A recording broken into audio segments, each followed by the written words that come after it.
Meu filho me expulsou no dia em que ficou milionário com a loteria. Não preciso de uma mãe pobre que me atrase. Fiz minhas malas em silêncio. 3 dias depois, ele foi ao banco para sacar o prêmio em dinheiro. Quando me viu sentada na sala VIP com o gerente, desmaiou. Vocês já viram alguém desmaiar de choque? Não aquele desmaio de novela, dramático e ensaiado. Estou falando daquele desmaio verdadeiro, onde as pernas simplesmente cedem, os olhos reviram e o corpo desaba feito um saco de cimento no chão. Foi exatamente isso que eu vi acontecer com meu filho Renato naquela quarta-feira, 14h37 da tarde, na sala VIP da Caixa Econômica Federal de Brasília. Ele tinha entrado apressado, praticamente correndo, com aquela esposa dele, a Jéssica, pendurada no braço dele feito uma bolsa de grife. Os dois vestidos como se fossem para uma festa de gala. Ele de terno azul marinho, que ainda tinha a etiqueta do preço mal arrancada no punho, ela com um vestido laranja berrante e salto tão alto que parecia que ia tombar a qualquer segundo. Vinham sorrindo, conversando alto, planejando em voz alta o que iam fazer com os 18 milhões de reais da Mega Sena. 18 milhões. O número que tinha transformado meu filho num estranho em menos de 72 horas. Mas eles não esperavam me ver ali, muito menos sentada naquela poltrona de couro marrom do lado do gerente regional, Dr. Fabrício, com uma xícara de café expresso na mão e minha bolsa de couro legítima. Presente que eu mesma me dei com o primeiro salário depois de 40 anos ralando, apoiada elegantemente no colo. Eu estava usando meu conjunto de linho bege, o que comprei especialmente para essa ocasião. Tinha passado batom vermelho suave, aquele tom que não é agressivo, mas que diz: eu existo e mereço respeito. E no pulso, brilhando discretamente sob a luz fria do ar-condicionado, estava o relógio de prata do meu falecido marido, Altamiro. O único objeto de valor que eu guardei todos esses anos, mas que naquele dia tinha um significado completamente novo. Renato me viu primeiro. Vi o exato momento em que o cérebro dele processou a informação.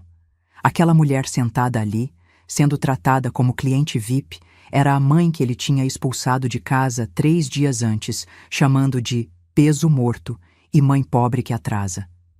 A cor sumiu do rosto dele, literalmente. Foi como se alguém tivesse puxado um plugue e drenado todo o sangue. A boca dele se abriu, mas nenhum som saiu. E Jéssica, aquela víbora, apertou o braço dele e sussurrou alto demais: Renato, o que sua mãe está fazendo aqui? Dr. Fabrício, que estava ao meu lado revisando uns papéis, levantou os olhos com aquele sorriso profissional e falou com a voz firme e educada. Boa tarde, senhor Renato. A senhora Dona Neuza chegou antes. Estávamos justamente finalizando os procedimentos da conta premium dela. Premium. Aquela palavra caiu no meio da sala como uma bomba.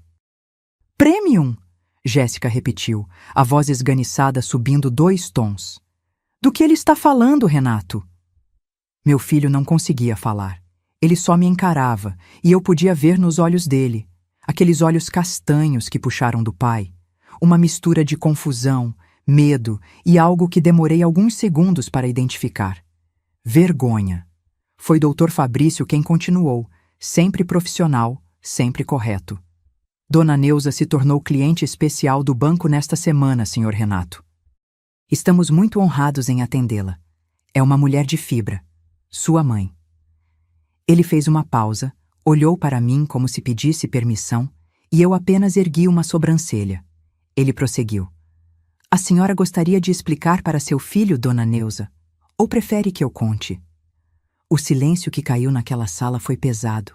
Daqueles silêncios que você consegue ouvir o zumbido da lâmpada fluorescente no teto, o ronco distante do ar-condicionado, a respiração ofegante de Jéssica. Eu tomei um gole lento do meu café. Deixei o gosto amargo se espalhar na língua. Olhei para o meu filho, aquele homem de 42 anos que eu criei sozinha, que eu alimentei vendendo marmita, que eu vesti com roupas que eu mesma costurava de madrugada, que eu coloquei numa faculdade particular pagando R$ 850 por mês durante 5 anos fazendo brigadeiro gourmet.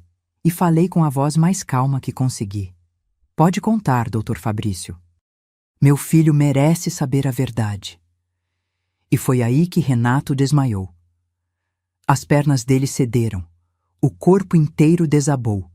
A cabeça bateu na quina da mesa de centro com um som seco que me fez fechar os olhos por um segundo. Jéssica gritou feito uma histérica. Se abaixou, começou a bater no rosto dele, gritando: Renato! Renato! Alguém chama uma ambulância! Eu não me mexi da cadeira. Apenas olhei para aquele homem caído no chão. Meu filho, minha criação, meu maior erro e minha maior dor. E pensei em tudo o que tinha acontecido nos últimos 3 dias. Pensei nas palavras que ele tinha cuspido na minha cara. Pensei na forma como ele me empurrou para fora da vida dele no momento em que o dinheiro apareceu. Pensei em quantas noites eu tinha passado acordada me perguntando onde foi que eu errei.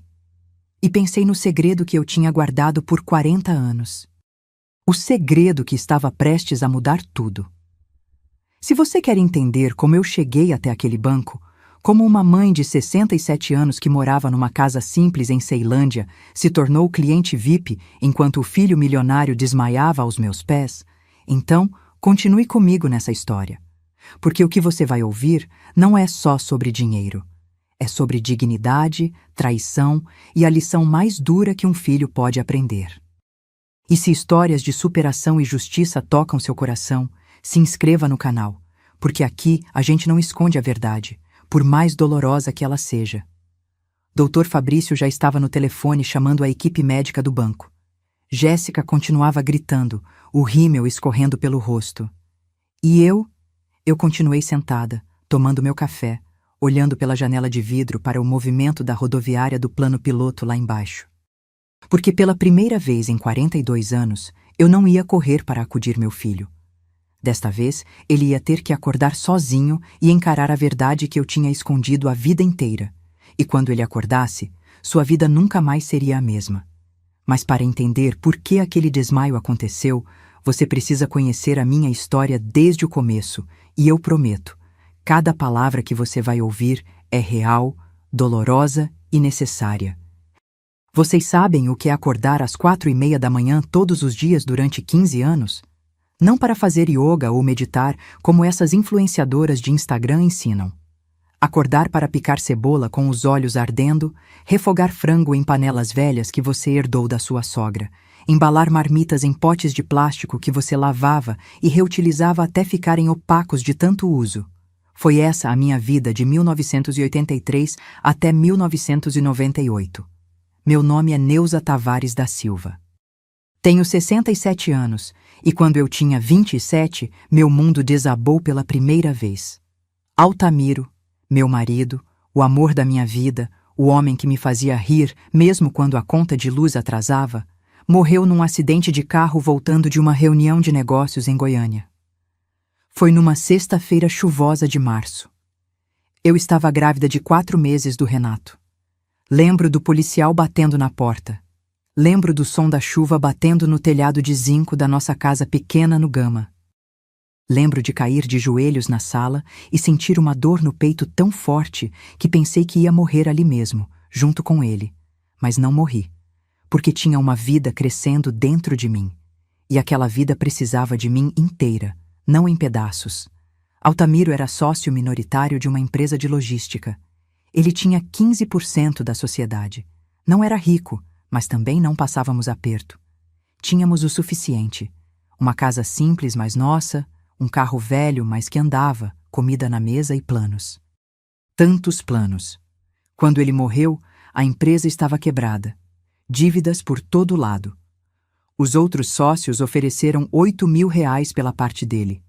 R$ 8.000 em 1983. Era dinheiro, sim, mas não era nada perto do que Altamiro tinha investido ali. Mas eu não tinha escolha. Estava grávida, sozinha, sem família próxima. Minha mãe tinha morrido anos antes. Meu pai eu nunca conheci direito. A família do Altamiro sumiu assim que o enterramos.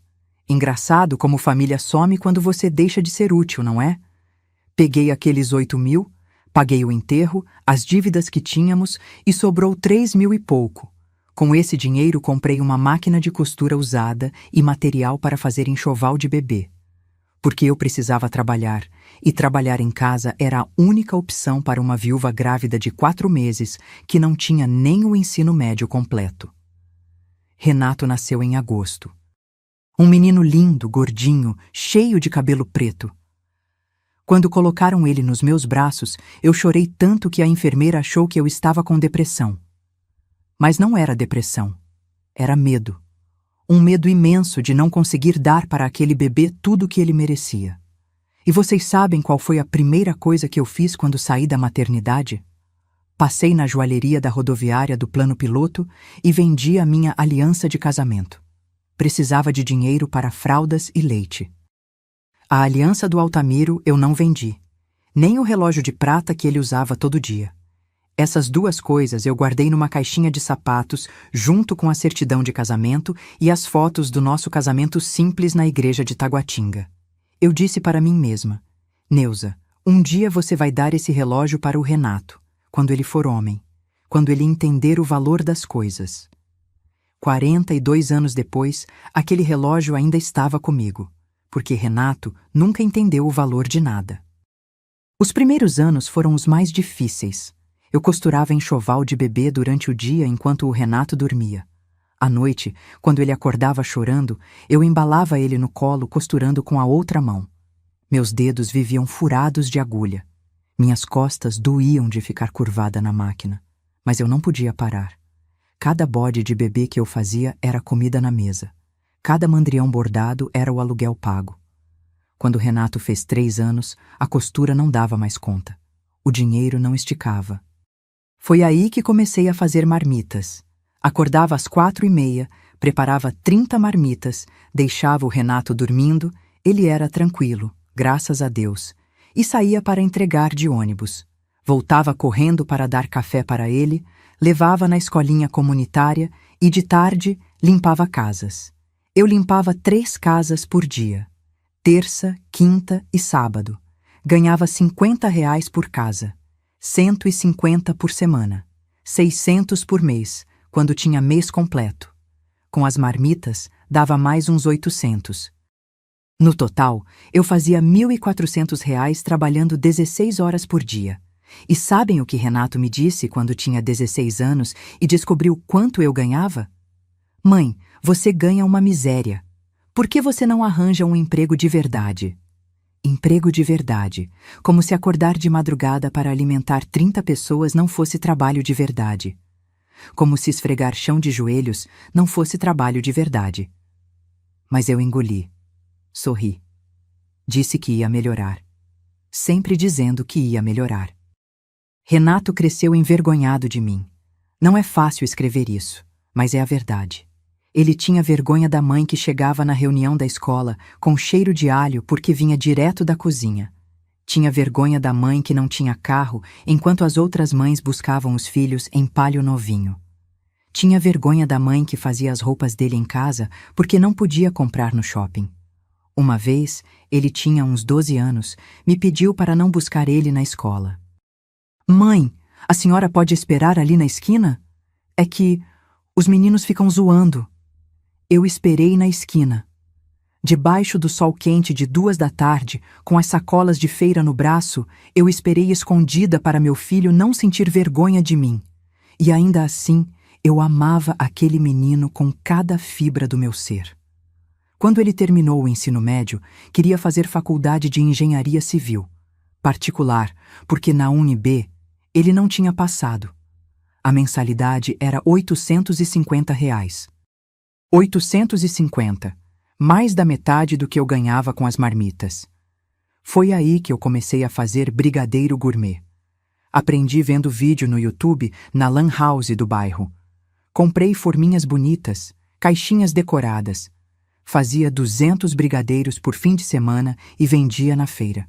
R$ 2 cada um, R$ 400 por fim de semana. 1.600 por mês só com brigadeiro, fora o resto. Durante 5 anos eu fiz isso. 5 anos acordando de madrugada, ralando chocolate, enrolando bolinha por bolinha com as mãos calejadas, colocando em forminhas coloridas. tudo para pagar a faculdade do meu filho.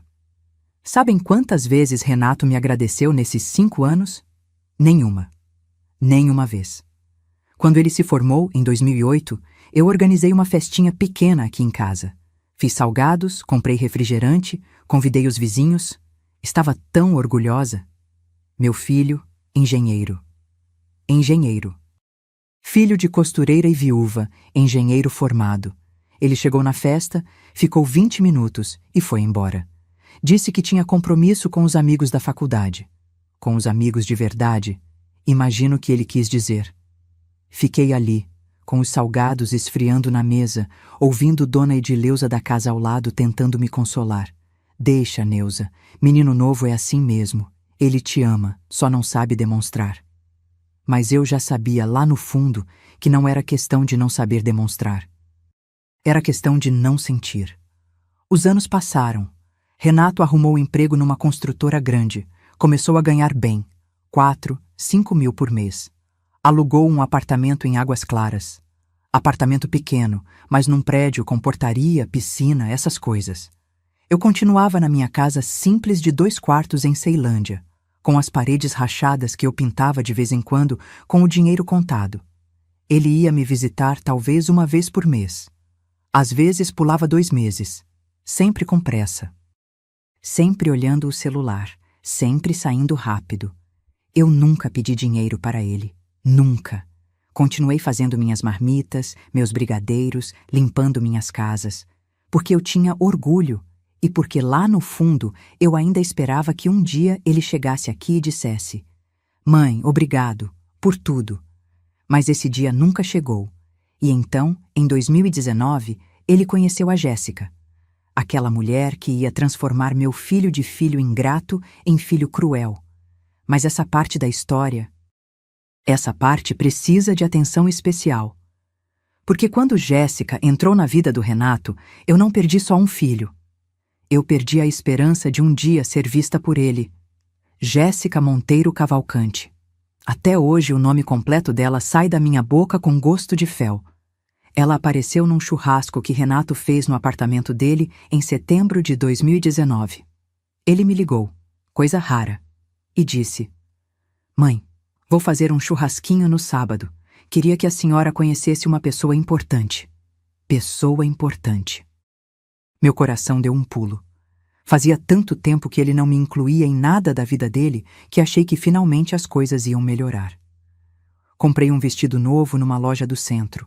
R$ 120 que doeram no bolso, mas que eu paguei feliz. Fiz 2 bolos. Um de cenoura com cobertura de chocolate e um de laranja com calda. Peguei 2 ônibus para chegar em Águas Claras. Quando toquei a campainha, demorou uns 5 minutos para alguém abrir. Ouvi risadas lá dentro, música alta, aquele barulho de gente se divertindo. Quando a porta finalmente se abriu, não foi Renato quem atendeu. Foi ela. Jéssica tinha 35 anos naquela época, mas parecia mais nova. Cabelo loiro, daqueles loiros claramente de salão caro, com luzes e reflexos, escorrido nas costas. Pele bronzeada artificial.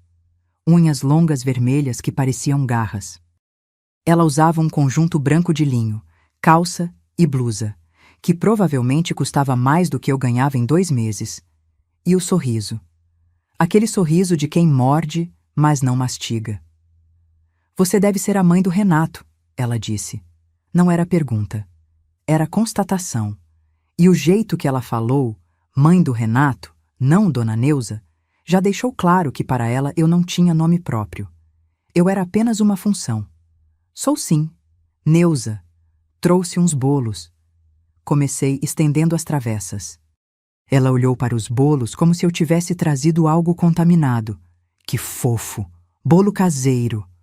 A palavra caseiro saiu com tanto desdém que eu senti como um tapa. "Deixa eu ver se sobra espaço na mesa. A gente encomendou doces da Hofner." Hofner. Ela fez questão de frisar a marca. Como se eu não soubesse que Hofner era caro. Como se ela precisasse me lembrar que ela tinha dinheiro para comprar onde eu nunca poderia. Entrei no apartamento e o que vi me apertou o peito. Tinha umas 15 pessoas ali. todas bem vestidas, todas com aquele ar de quem nunca precisou ralar na vida. Renato estava na varanda com uns 3 homens, todos de camisa polo e bermuda de marca, cerveja importada na mão, rindo alto de alguma piada. Ele me viu e acenou. Só acenou. Não veio me cumprimentar, não me apresentou para ninguém, não me incluiu em nenhuma conversa. Fiquei ali, parada na sala, segurando minhas travessas de bolo, sem saber onde sentar, sentindo todos os olhares me escaneando da cabeça aos pés. Meu vestido novo de R$ 120, de repente, parecia um pano de chão perto daquelas roupas todas. Foi Jéssica quem me guiou. Ou melhor, me empurrou. Até a cozinha. Vem, deixa eu te mostrar onde você pode deixar isso, ela disse, já tirando as travessas da minha mão. Colocou os bolos no canto da bancada, atrás de uma torre de doces franceses que deviam ter custado uns R$ 300. Meus bolos feitos com amor ficaram ali, escondidos, irrelevantes. Você quer uma cerveja? Ou, a gente tem suco também, se você preferir. Ela ofereceu. E o jeito que ela disse, suco, deixou claro que achava que eu não tinha classe suficiente para beber cerveja com eles.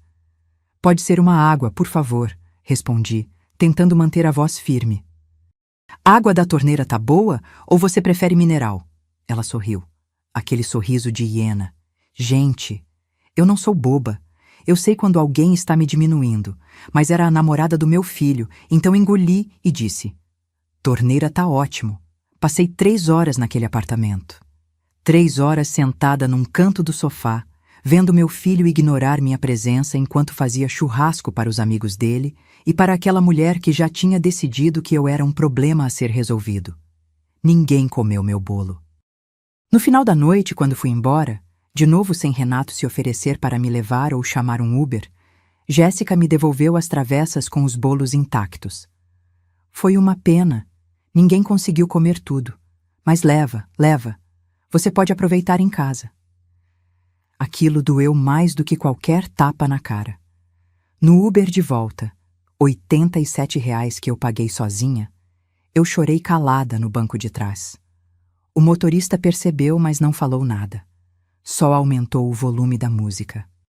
Mas o pior ainda estava por vir. Renato e Jéssica noivaram 6 meses depois. Ele me ligou para avisar. Não pediu opinião, não perguntou o que eu achava. Apenas avisou. Mãe, eu e a Jéssica vamos casar em outubro. Depois te mando o convite. O casamento foi num buffet em Lago Sul. Um daqueles lugares com jardim enorme, lustres de cristal, tudo branco e dourado. Dava para ver de longe que aquilo custou uma fortuna. A família dela pagou tudo. Jéssica fazia questão de deixar isso claro. Quando recebi o convite, 2 semanas antes do casamento, vi que meu nome estava escrito à mão no envelope, não impresso como os outros, e vinha com um bilhete separado, da Jéssica. Dona Neuza, o casamento tem dress code, traje de gala. Qualquer dúvida, me avisa que te indico uma loja de aluguel de vestido. Aluguel de vestido. Como se eu não fosse capaz de comprar um vestido de festa. Comprei. Gastei R$ 480 num vestido cinza pérola, numa liquidação da Riachuelo. Era bonito. Simples, mas elegante. Fiz as unhas, arrumei o cabelo num salão barato. Queria estar apresentável para o casamento do meu único filho. Cheguei no buffet às 16h30, meia hora antes da cerimônia. A entrada já estava cheia de gente. Carros importados estacionados, mulheres de salto alto e vestidos caríssimos, homens de terno italiano. Eu me senti uma intrusa. Na recepção, uma moça toda sorridente com uma prancheta perguntou meu nome e checou a lista. Senhora está na mesa 17, ela disse, apontando para o fundo do salão. Mesa 17. Olhei o mapa das mesas que estava exposto ali. Mesa 1 era a dos noivos. Mesas 2, 3 e 4 eram da família dela. Mesas 5 a 8 eram dos amigos mais próximos. Mesa 17 ficava praticamente na cozinha, literalmente ao lado da porta de serviço, onde os garçons entravam e saíam com as bandejas. Senti minhas pernas bambearem, mas respirei fundo e fui até lá.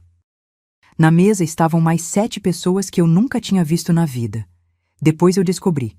Eram colegas de trabalho do Renato e os cônjuges. Ninguém da família. Só eu, a mãe do noivo, jogada no fundo do salão como se fosse uma prima distante que ninguém queria por perto. A cerimônia foi bonita, não posso negar. Jéssica estava radiante num vestido que devia ter custado uns 20 mil reais. Renato estava elegante, feliz, sorrindo para ela como se ela fosse a única pessoa no mundo. Quando ele passou pela mesa 17 indo em direção ao altar, nossos olhos se encontraram por um segundo. Apenas um segundo. E eu vi algo ali que nunca vou esquecer. Indiferença. Meu filho me olhou com a mesma indiferença com que você olha para um garçom que você nem vai chamar. Chorei durante a cerimônia inteira, mas ninguém notou, porque ninguém estava olhando para mim. No jantar, a comida estava maravilhosa. Entrada de camarão, prato principal de filé ao molho madeira, sobremesa de 3 chocolates. Mas cada garfada descia pesado na minha garganta porque eu estava engolindo comida temperada com humilhação. Os noivos fizeram a volta nas mesas para cumprimentar os convidados. Começaram pela mesa 1, obviamente. Depois 2, 3, 4. Foram mesa por mesa, tirando fotos, conversando, rindo. Quando chegaram na mesa 17, Jéssica acenou de longe, só acenou, e puxou Renato pelo braço. Amor, vem, vamos falar com o pessoal da mesa 18, são os sócios do seu pai. Sócios do pai dela. Esses mereciam atenção. Eu, mãe do noivo, não mereci nenhum abraço. Fui embora antes do bolo, não aguentei ficar. Chamei um Uber, R$ 103, e voltei para a Ceilândia com o coração em frangalhos e os pés doendo no sapato apertado que eu tinha comprado especialmente para aquele dia. No caminho, pensei em todas as vezes que imaginei o casamento do Renato. Desde que ele era pequeno, eu sonhava com esse dia. Eu dançando com ele a valsa da mãe com o filho. Ele me agradecendo no discurso. Eu chorando de emoção de ver meu menino feliz. Mas nenhum desses sonhos incluía uma mesa no fundo do salão. Nenhum deles incluía ser tratada como peso morto. E nenhum deles preparou meu coração para o que viria em seguida. Porque depois daquele casamento, as coisas só pioraram. Jéssica tinha conseguido o que queria. Um marido que a idolatrava e uma sogra que ela podia apagar da história. E durante 3 anos, foi exatamente isso que ela fez. 3 anos se passaram desde aquele casamento. 3 anos onde meu contato com Renato se resumia a mensagens curtas no WhatsApp. Bom dia, mãe. Tudo bem? E 2 visitas por ano. No aniversário dele em agosto e no Natal. Não era vida. Era sobrevivência emocional. Eu continuava com minhas marmitas, agora fazendo menos porque meu corpo já não aguentava o mesmo ritmo. 67 anos não são 67 anos quando você passou 40 deles ralando 16 horas por dia. Meus joelhos doíam, minhas mãos tinham artrite, minha coluna reclamava cada vez que eu abaixava para pegar uma panela. Mas eu continuava, porque parar significava pensar. E pensar doía mais do que qualquer dor física. Foi num sábado, dia 22 de abril, 10 horas da manhã, que meu telefone tocou. Um daqueles toques estridentes que você configura para chamadas importantes. Era Renato. Meu coração disparou. Ele nunca ligava aos sábados de manhã. Algo estava errado. Alô? Filho, tudo bem? Atendi com a voz já trêmula. Mãe, mãe, eu ganhei na Mega Sena. A voz dele estava tão alta que precisei afastar o telefone do ouvido. Do outro lado da linha, ouvi Jéssica gritando também, histérica de alegria. Barulho de coisas caindo, taças batendo, aquela euforia que só o dinheiro grande causa. Filho, o quê? Ganhou o quê? Eu ainda não estava processando. A Mega Sena, mãe, os 6 números, 18 milhões, 18 milhões de reais. O chão sumiu debaixo dos meus pés. Eu me sentei na cadeira da cozinha, a mão tremendo tanto que quase derrubei a xícara de café que estava tomando. Meu Deus do céu, filho. Tem certeza? Conferiu direito? 3 vezes. A Jéssica conferiu, eu conferi. A gente ligou para a Caixa e confirmou. É real, mãe. Eu sou milionário. A gente é milionário. "A gente é milionário", me encheu de uma esperança boba, estúpida, olhando agora. Mas naquele momento, eu realmente achei que ele estava me incluindo. Que depois de todos esses anos de frieza, o dinheiro ia trazer meu filho de volta para mim. Como eu estava enganada. "Mãe, vem aqui em casa, vem comemorar com a gente, vou chamar todo mundo, vai ser uma festa. Pega um Uber, eu pago." "Não, espera, vou mandar um Uber para você agora mesmo." Ele mandou. Um Uber Black. Luxo que eu nunca tinha experimentado. Carro cheirando a novo, banco de couro macio, motorista educado me chamando de senhora com respeito genuíno. No caminho, eu chorava e sorria ao mesmo tempo. Meu filho tinha ganhado na loteria. Meu filho não ia precisar mais ralar, não ia mais ter preocupações financeiras, ia poder viver tranquilo. E o melhor, ele me chamou para comemorar, me incluiu. Finalmente, depois de tanto tempo, eu ia estar perto dele num momento importante. Parei numa padaria no caminho e comprei ingredientes para fazer um bolo. Fiz questão. Bolo de laranja com calda, a receita da mãe do Altamiro, a avó que Renato nunca conheceu, mas que ele adorava as histórias. Usei os últimos R$ 90 que tinha na carteira naqueles ingredientes. Farinha de qualidade, ovos caipira, laranjas orgânicas. Queria fazer algo especial. Cheguei no apartamento dele 12:40. A porta estava encostada. De dentro vinha aquela agitação toda, vozes animadas, música tocando. Toquei a campainha e empurrei a porta. O apartamento estava diferente. Tinha gente que eu nunca tinha visto. Uma mulher de uns 50 anos, elegantíssima, sentada no sofá com uma pasta de couro no colo e um tablet na mão. Um homem de terno cinza, óculos de grau, ar sério, também com papéis espalhados na mesa de centro. E Jéssica no meio da sala, falando sem parar, gesticulando, os olhos brilhando de uma forma que beirava a loucura. "Então a gente vai investir pelo menos metade em renda fixa, uns 30% em imóveis e o resto a gente deixa líquido para..." Ela parou quando me viu. O sorriso congelou. "Ah, Dona Neuza. Chegou. Dona Neuza. Não sogra, não mãe do Renato. Dona Neuza, como se eu fosse a faxineira que tinha vindo consertar alguma coisa. Oi, Jéssica. Trouxe um bolo para comemorar." Levantei a travessa com as 2 mãos, orgulhosa do meu trabalho. Ela olhou para o bolo como se eu tivesse trazido um rato morto. "Ah, que fofo!" Pegou a travessa das minhas mãos e colocou em cima do balcão da cozinha americana, sem nem olhar direito. "A gente já encomendou uns doces do Luca, mas obrigada." Luca, confeitaria mais cara de Brasília, onde um bento cake custa R$ 150. Renato apareceu do quarto, o celular grudado na orelha, falando com alguém sobre investimentos, ações, coisas que eu não entendia nada. Quando me viu, acenou rápido, articulou um "Oi, mãe", sem som, e continuou na ligação. A mulher do sofá se levantou e se apresentou. Luciana Fonseca, consultora financeira. A Jéssica me contratou para ajudar com o planejamento patrimonial. Ela me deu a mão de forma mecânica, já virando o rosto de volta para Jéssica antes mesmo de eu apertar direito. E o homem de terno, Dr. Maurício Rios, advogado especialista em sucessões e gestão de fortunas. Gestão de fortunas. 18 milhões viraram fortuna em questão de horas.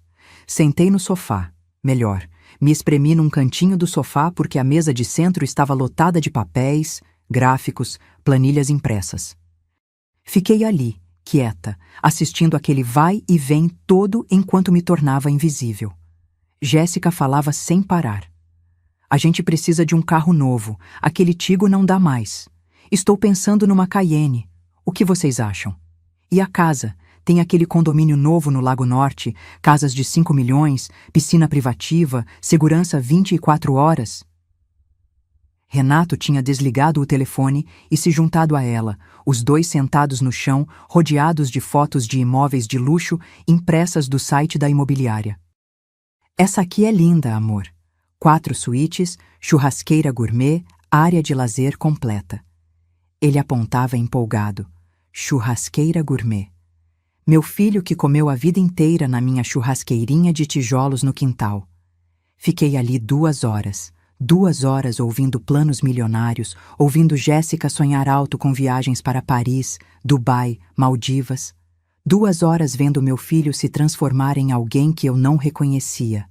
Até que eu, inocente, burra, esperançosa demais, abri a boca. Filho. Minha voz saiu baixa, quase tímida. Você não vai ajudar o seu Valdemar ali da mecânica? Lembra? Ele te dava carona para a faculdade todos os dias durante 2 anos. Nunca cobrou nada. O silêncio que caiu na sala foi pesado. Renato me olhou com uma expressão que eu nunca tinha visto. Irritação. Pura irritação. Mãe, por favor, não começa. Não começa o quê, filho?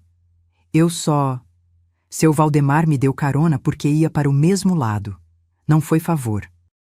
E eu sempre enchia o tanque dele. Não foi de graça. Mentira. Mentira descarada. Seu Valdemar fazia desvio de 3 quilômetros todos os dias para buscar Renato. E Renato nunca pagou combustível. Mas eu não ia discutir na frente daquelas pessoas. Tá bom, filho. Desculpa. Jéssica revirou os olhos de forma tão exagerada que até o advogado viu. Renato, amor, vamos focar. Temos muito que decidir hoje. Ela puxou a atenção dele de volta para as planilhas. Foi nesse momento que eu deveria ter ido embora. Pego minhas coisas, meu bolo que ninguém ia comer, e voltado para casa com o resto de dignidade que me sobrava. Mas eu não fui. Porque aquela partezinha idiota do meu coração ainda tinha a esperança de que, a qualquer momento, meu filho ia lembrar que eu estava ali e ia me incluir na conversa. Ia me perguntar o que eu achava. Ia compartilhar aquela alegria comigo de verdade. 5 da tarde, a consultora financeira e o advogado foram embora. Jéssica pediu comida japonesa, R$ 320 em sushi e sashimi. Quando chegou, ela serviu no balcão da cozinha e chamou Renato. Não vou nem pegar prato, amor. Vamos comer direto da embalagem mesmo. Tô morrendo de fome. Eles comeram ali, os dois, conversando baixo sobre a agenda da semana seguinte. Reunião no banco, visita às casas, test drive na concessionária. Meu bolo continuava intocado em cima do balcão, e ninguém ofereceu sushi para mim. Foi aí, naquele momento patético, sentada no sofá, vendo meu filho comer comida, cara sem nem lembrar que a mãe estava ali, que algo dentro de mim começou a rachar. Não quebrou ainda, mas rachou. Filho, acho que vou indo. Tá tarde. Levantei, peguei minha bolsa. Tá bom, mãe. Tchau. Qualquer coisa eu te ligo. Ele nem olhou para mim. Estava no celular, vendo alguma coisa, rindo de alguma bobagem. Jéssica veio até a porta comigo. Sempre ela, fazendo o papel de esposa educada. Obrigada por vir, dona Neuza. Foi bom ter você aqui. Mentira tão óbvia que até doeu. Desci as escadas. Não quis esperar o elevador porque estava prestes a chorar e não ia dar a ela o gostinho de me ver vulnerável. No térreo, sentei num banco na área comum e chorei. Chorei calada, limpando as lágrimas com as costas da mão, tentando não fazer barulho. Um Uber Pool de volta para casa. R$ 31 dividido com mais 2 pessoas. Eu, que tinha chegado num Uber Black de presente do filho milionário. O bolo ficou lá. Esqueci. Ou talvez não esqueci. Talvez tenha deixado de propósito, esperando que em algum momento Renato visse aquele bolo, lembrasse de mim e sentisse pelo menos um pingo de remorso. Mas ele não sentiu. Porque 2 dias depois, o pior ainda estava por vir. E quando o pior chegou, chegou com palavras tão afiadas que cortaram mais fundo do que qualquer faca. Domingo, 7 da noite. Renato me ligou pedindo para eu voltar lá. Mãe, vem jantar com a gente. A Jéssica fez lasanha. Jéssica fazendo lasanha. Aquela mulher que eu nunca tinha visto nem fritar um ovo. Mas eu fui, porque sou mãe. E mãe é assim. Mesmo depois de ser esquecida no sofá, mesmo depois de ver o próprio bolo sendo ignorado, a gente ainda vai quando chamam. A gente ainda acredita que dessa vez vai ser diferente. Peguei o ônibus. 2 conduções, 1h15 de trajeto. Podia ter pedido Uber, mas meus R$ 90 do bolo ainda doíam no orçamento. Cheguei às 8h30. A porta estava trancada dessa vez. Toquei a campainha e esperei. Demorou.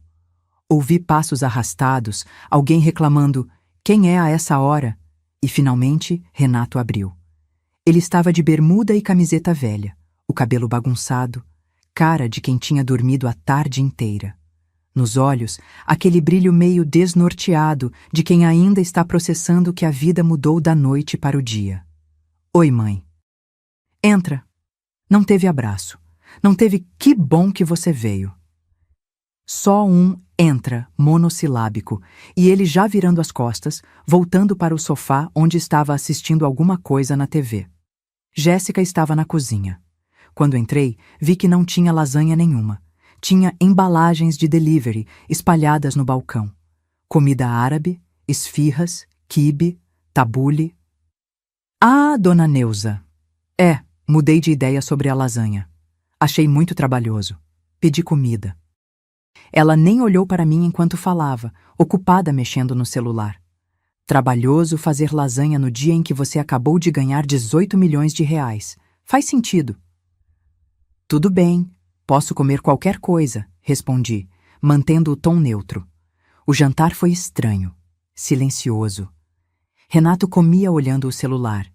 Jéssica comia olhando o celular. Eu comia olhando o prato, tentando não deixar o desconforto me engasgar junto com a esfia. Foi quando terminamos que começou. Eu tinha levado uma sacolinha com umas frutas que comprei na feira de Ceilândia: laranja, banana, mamão. Coisas simples. Coloquei na geladeira deles, que estava quase vazia, aliás. "Trouxe umas frutas para vocês. Comprei na feira. Estavam bonitas." Jéssica abriu a geladeira, viu as frutas e soltou uma risadinha curta. Aquele tipo de risada que não tem humor nenhum, só veneno. Ah, que fofo! Feira de bairro.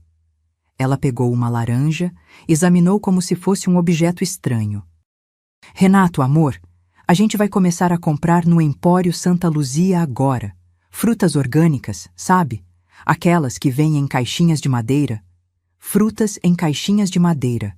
R$ 20 um mamão, R$ 40 um quilo de laranja, enquanto existem pessoas passando fome no mundo." Mas eu engoli. De novo, engoli.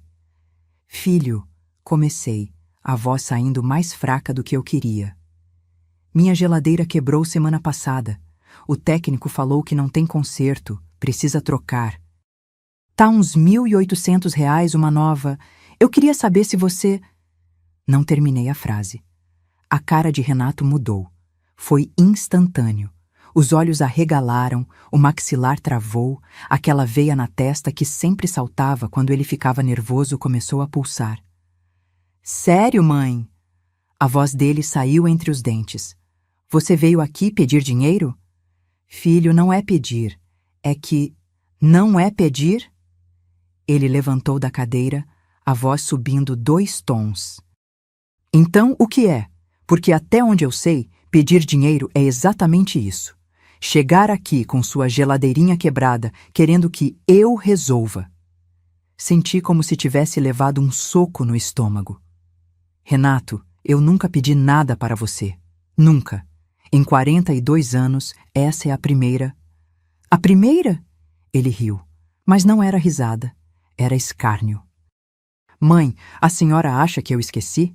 Esqueci de todas as vezes que a senhora passou aqui rapidinho e mencionou que o gás tinha aumentado? Que a conta de luz estava cara? Que o remédio da pressão subiu?" Eu ficcionei congelada. Porque sim, eu tinha mencionado essas coisas, mas nunca, nunca como pedido de ajuda. Eram só conversas, comentários sobre a vida, o tipo de coisa que mães falam com filhos. Ou pelo menos era o que eu pensava. "Filho, eu nunca quis que você me desse dinheiro nessas horas. Eu só estava conversando..." Jéssica entrou na sala, os braços cruzados, aquela postura de quem estava esperando esse momento há muito tempo. "Dona Neuza, a senhora sabe o que é manipulação emocional? É exatamente isso, ficar jogando comentários, criando culpa, até a pessoa se sentir obrigada a ajudar." Manipulação emocional. Ela tinha acabado de me acusar de manipulação emocional. Jéssica, eu... Tentei falar, mas a voz falhou. Renato, a gente precisa conversar sobre isso. Ela se virou para ele, a mão no ombro dele, aquele gesto de posse. Seu dinheiro vai atrair muita gente de fora, muita gente de dentro da família.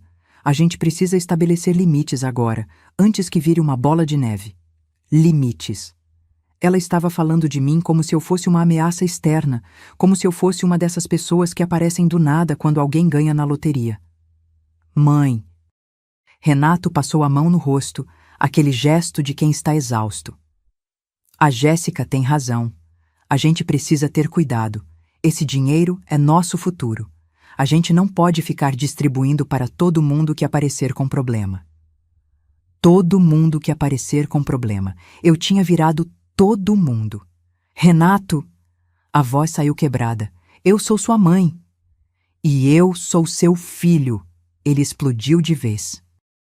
Eu sei que a senhora me criou sozinha. Eu sei que foi difícil. Eu sei de tudo isso. Mas até quando, mãe? Até quando eu vou ter que carregar essa dívida? Até quando eu vou ter que me sentir culpado por querer ter uma vida boa? Cada palavra era uma facada. Eu nunca te cobrei nada, sussurrei. Não cobrou? A existência da senhora é uma cobrança.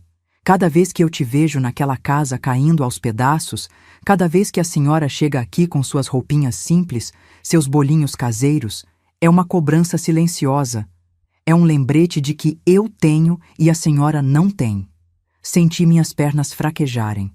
Me apoiei na parede porque tinha certeza de que ia cair. Filho. Era só o que conseguia dizer. Filho. Renato, se acalma. Jéssica colocou a mão no peito dele, fazendo aquele teatrinho de esposa preocupada. Mas nos olhos dela, eu vi satisfação. Ela estava gostando daquilo. Amor, sua mãe precisa entender. A gente vai ter muitas reuniões importantes essa semana.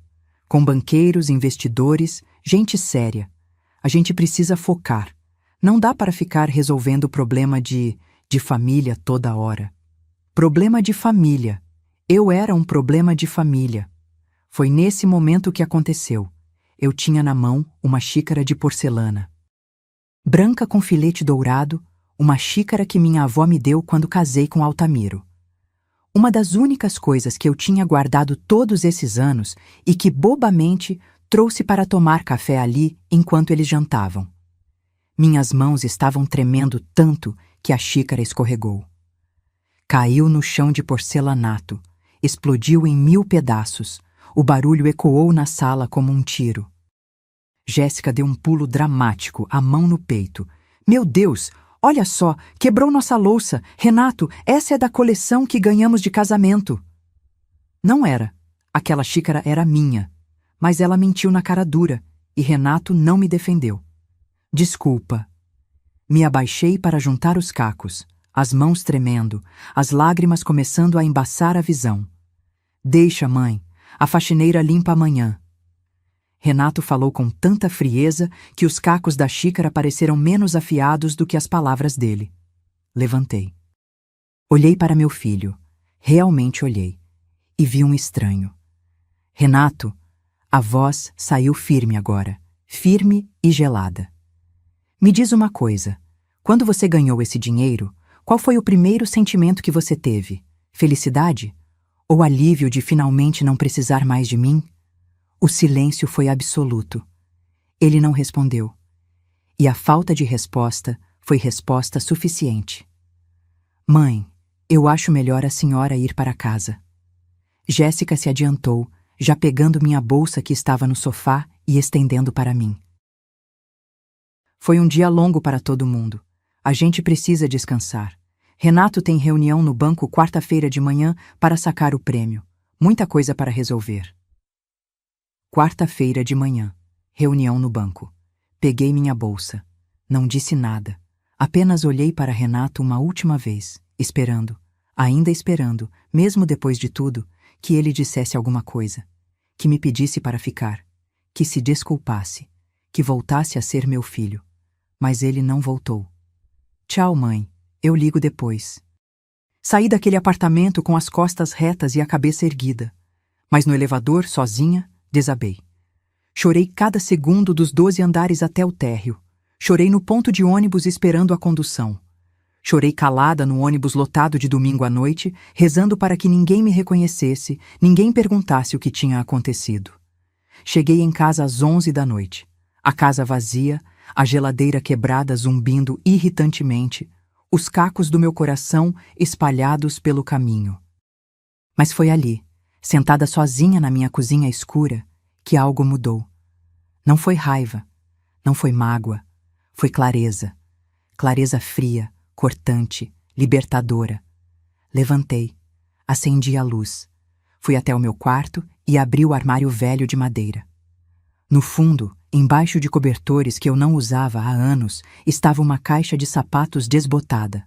Abri. Dentro estavam documentos que eu guardava há décadas. Papéis amarelados, uma foto do Altamiro, a certidão de óbito dele. E um envelope pardo com o timbre de um escritório de advocacia. Dr. Eugênio Barreto, Advocacia Pro Bono. Dentro do envelope, uma carta datada de 2 semanas atrás. Prezada Senhora Neuza, é com imensa satisfação que informamos. Após 38 anos de tramitação, o processo DE 4892-1985 transitou em julgado. A senhora tem direito à indenização no valor de R$ 2.300.000, R$ 2.300.000, referente à dissolução irregular da sociedade, da qual seu falecido esposo era sócio. R$ 2.300.000. Dinheiro que era meu. Dinheiro que eu tinha conquistado depois de quase 4 décadas de espera, de papelada, de processo judicial que eu acompanhei em silêncio com a ajuda de um advogado bondoso que eu conheci na igreja. Dinheiro que eu ia usar para ajudar Renato, para surpreendê-lo, para fazer ele ver que a mãe, pobre que atrasa, tinha, na verdade, conseguido garantir um futuro melhor para os dois. Mas agora eu tinha outro plano. Peguei meu celular, liguei para o Dr. Eugênio, mesmo sendo quase meia-noite. Ele atendeu. Sempre atendeu quando eu precisei. Dr. Eugênio, desculpa a hora. Preciso marcar uma reunião urgente no banco. Quero depositar o dinheiro da indenização. E preciso de um favor. Do outro lado da linha, ele ouviu tudo. Tudo o que tinha acontecido. E quando terminei, a voz dele veio firme. Dona Neuza, a senhora vai ter a justiça que merece, eu garanto. Quarta-feira, 2 da tarde. Agência da Caixa Econômica Federal. Meu filho ia sacar 18 milhões de reais. E ia descobrir que a mãe pobre que ele humilhou tinha mais do que dinheiro. Tinha dignidade. E quando alguém perde a dignidade na busca por dinheiro, descobre que perdeu tudo. As segundas-feiras sempre foram meu dia de lavar roupa. 40 anos da minha vida, toda segunda-feira era dia de estender lençol no varal, torcer pano de prato, deixar as toalhas secando no sol quente de Brasília. Mas naquela segunda-feira, 24 de abril, eu não lavei roupa nenhuma. Acordei às 5 da manhã, não porque precisava, mas porque não conseguia dormir. Fiquei deitada na cama, olhando para o teto rachado do meu quarto, ouvindo o barulho dos primeiros ônibus passando na avenida, pensando em cada palavra que Renato tinha cuspido na minha cara no domingo. Eu não preciso de uma mãe pobre que me atrasa. Levantei, fiz café. Sentei na mesinha da cozinha com a xícara fumegante na mão. Uma xícara comum, de vidro, dessas que você compra em kit de 6 por R$ 15. Nada de porcelana. Nada de herança emocional que pudesse quebrar e levar um pedaço de mim junto. O envelope pardo do Dr. Eugênio estava aberto na minha frente. Reli a carta pela 5ª vez em 12 horas. R$ 2.300.000. Números que pareciam irreais, quase obscenos ali na minha cozinha simples, com a geladeira quebrada zumbindo seu canto de morte, com a torneira pingando porque a borracha estava gasta. Peguei o telefone. Disquei. Dr. Eugênio, bom dia. Desculpe incomodar tão cedo. A voz dele veio calma, sempre calma.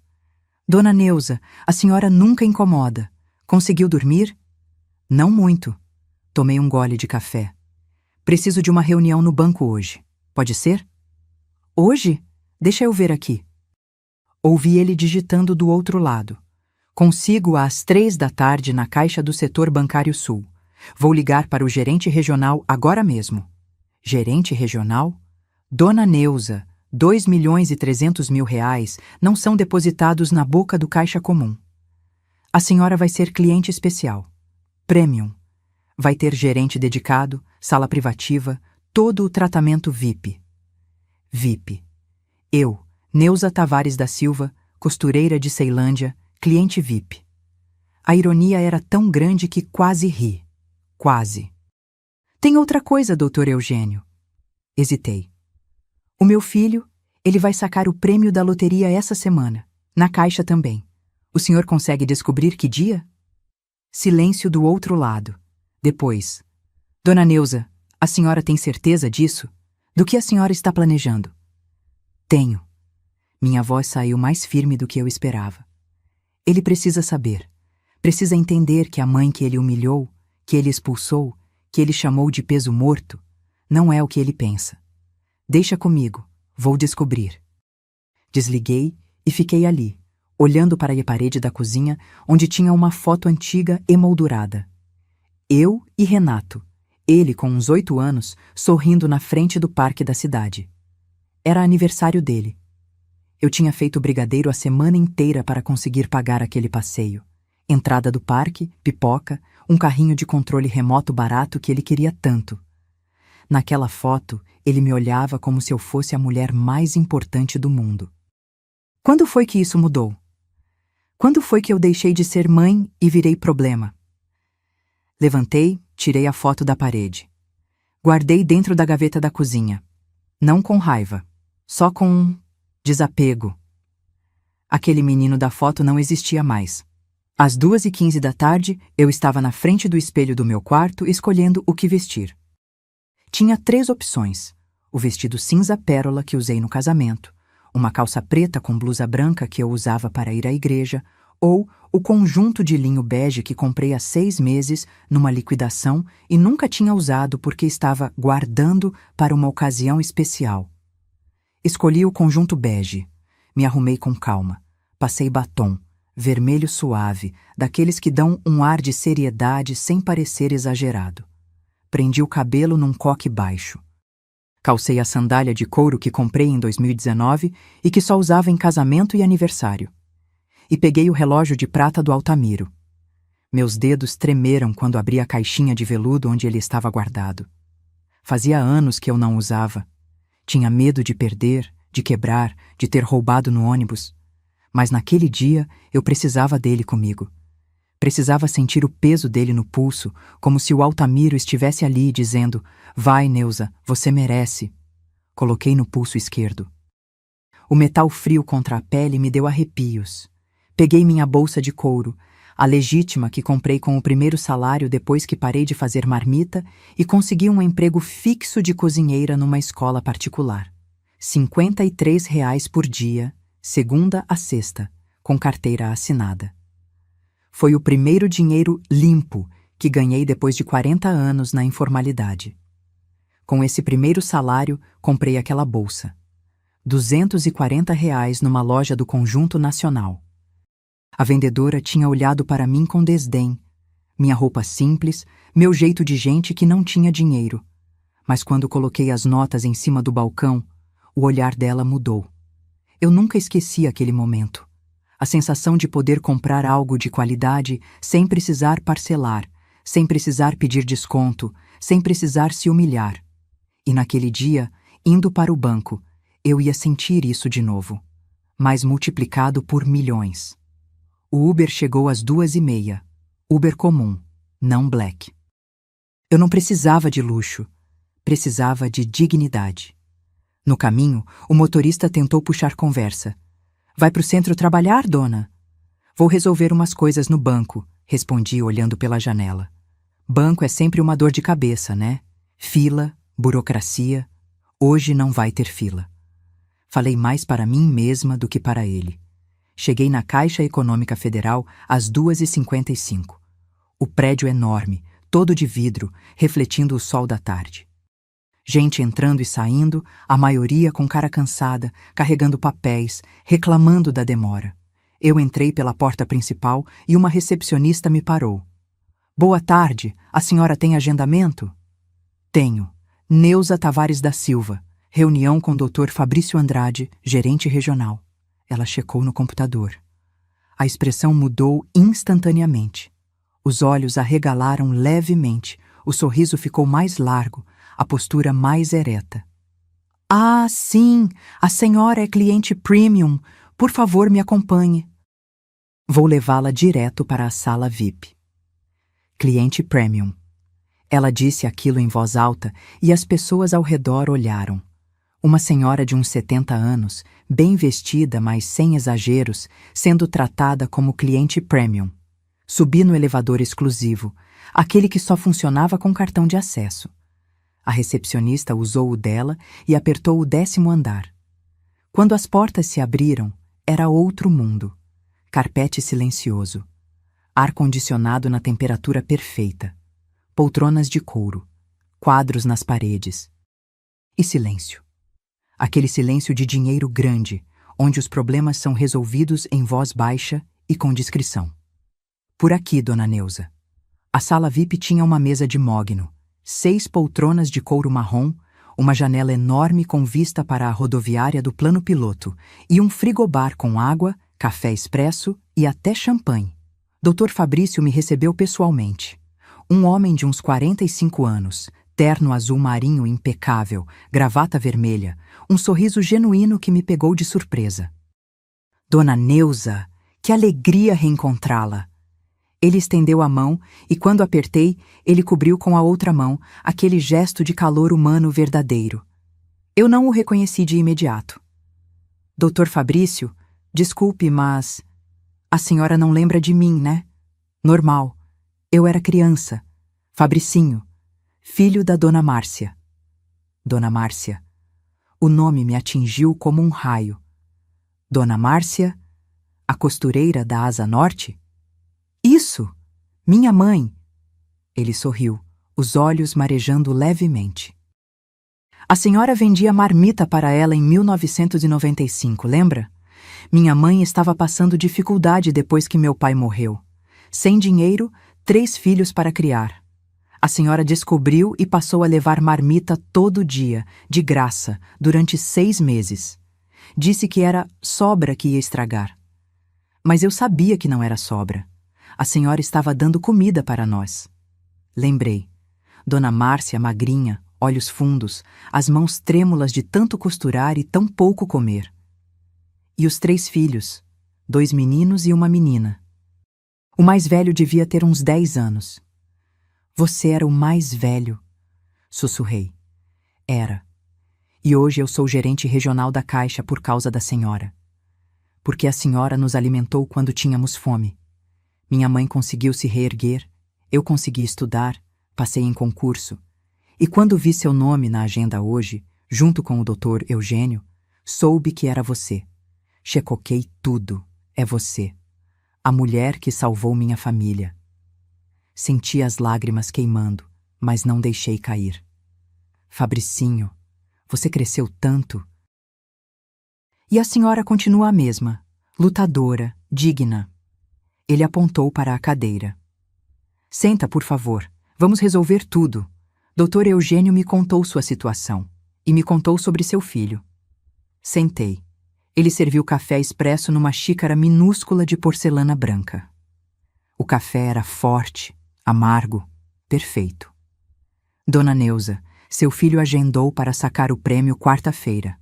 Amanhã, 14h, aqui mesmo, nesta sala. Amanhã. Eu quero estar aqui, falei firme. Quero que ele me veja, quero que ele saiba. Dr. Fabrício assentiu devagar. A senhora tem certeza? Vai ser doloroso, para os 2. Eu sei, mas preciso. Respirei fundo. Ele me chamou de mãe pobre que atrasa. Me expulsou da casa dele porque pedi ajuda para comprar uma geladeira. Ele precisa saber que a mãe que ele humilhou tem mais do que dinheiro. Tem história, tem conquista, tem valor. Então vamos fazer assim. Dr. Fabrício abriu uma pasta. A senhora deposita os 2.300.000 hoje. Eu abro sua conta Premium, configuro seus investimentos conforme orientação do Dr. Eugênio e amanhã às 2 da tarde a senhora estará aqui, comigo, quando seu filho chegar. E foi exatamente isso que fizemos.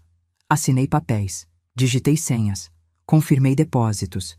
E em 40 minutos eu deixei de ser Neuza, a costureira de Ceilândia, e virei Neuza Tavares da Silva, cliente premium da Caixa Econômica Federal com 2.300.000 reais em conta. Quando saí do banco, às 5 da tarde, o sol estava começando a descer.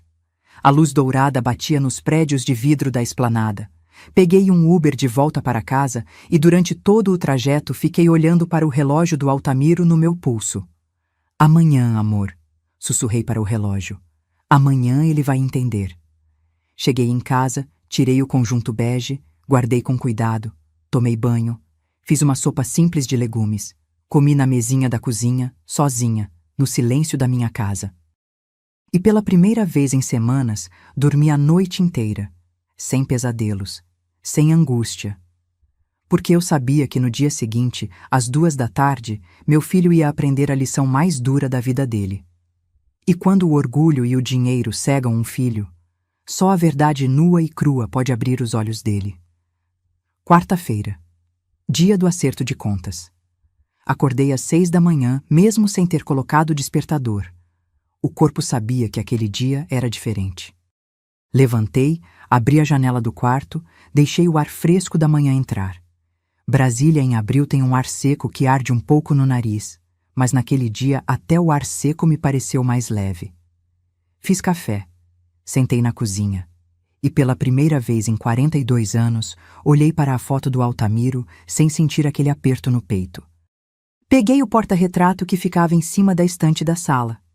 Ele sorrindo, de camisa xadrez, braços cruzados, aquele jeito descontraído que me fez me apaixonar aos 19 anos. Você sabia, né? Falei com a foto, como se ele pudesse me ouvir.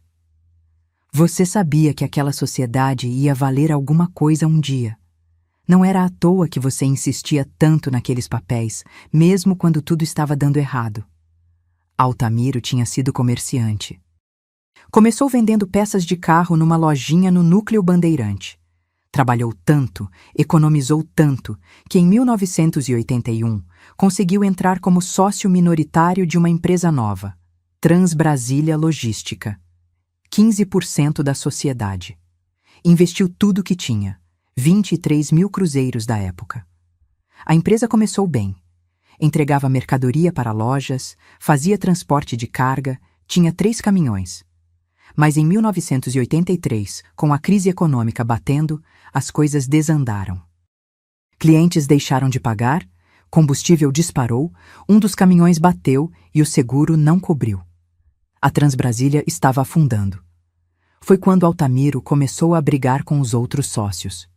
Ele queria tentar salvar a empresa, pegar empréstimo, reduzir custos. Mas os 2 sócios majoritários, Ricardo Fonseca e Paulo Mendes, queriam encerrar tudo, declarar falência, cada um seguir seu caminho. Lembro das discussões em casa.